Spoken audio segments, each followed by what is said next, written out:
Times are hard, but they're much tougher than they should be.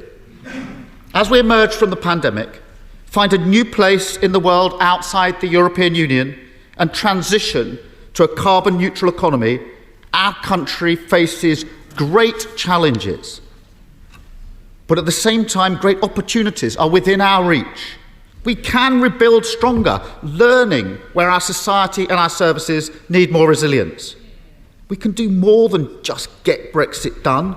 We can ensure Britain is in the best position to thrive outside of the European Union. And we can lead the world in zero-carbon industries, generating high-skilled, high-wage jobs across the country. But, Mr. Speaker, for that to happen, we need a government of the moment, with the ideas that meet the aspirations of the British public.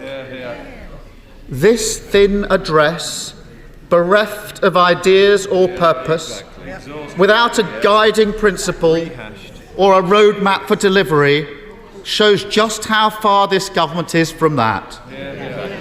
Too out of touch to meet the challenges of the moment, too tired to grasp the opportunities of the future.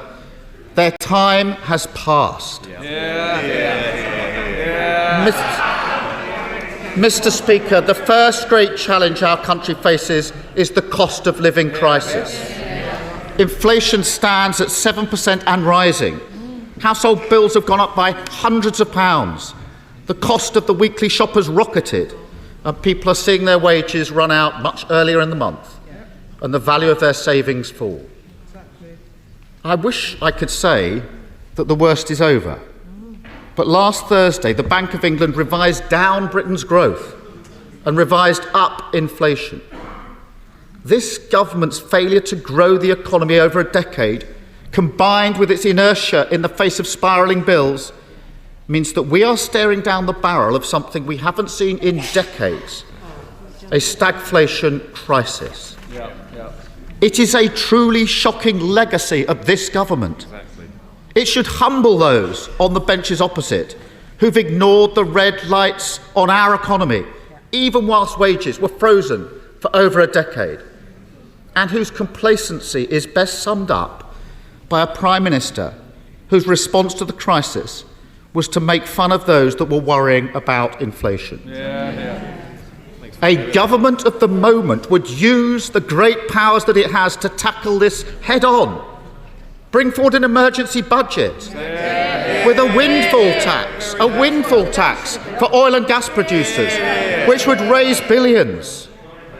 The money that could be used to slash the cost of energy bills and help businesses keep their costs down.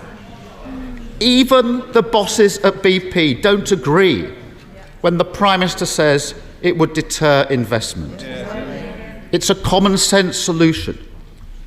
But instead, the government is bereft of leadership. The Chancellor ruling the windfall tax in, the Business Secretary ruling it out, and a Prime Minister who doesn't know what he thinks. And it's not just about the short-term measures. A government of the moment will take a step back from the crisis and ensure that Britain is never again so vulnerable to a surge in international prices, forced to go cap in hand from dictator to dictator, looking for a quick fix of imported oil. That means standing up to those vested interests who oppose onshore wind, the cheapest and most reliable source of electricity that we have. But this Prime Minister is too weak to stand up to his backbenchers. And it means investing in the insulation we need to use less energy in our homes. That would take £400 off energy bills every year and cut gas imports by 15%. But this Prime Minister is far too concerned with vanity projects ever to prioritise investment in insulating homes. So we're left with an energy bill not up to the moment. It's the latest chapter in a pathetic response to the cost of living crisis.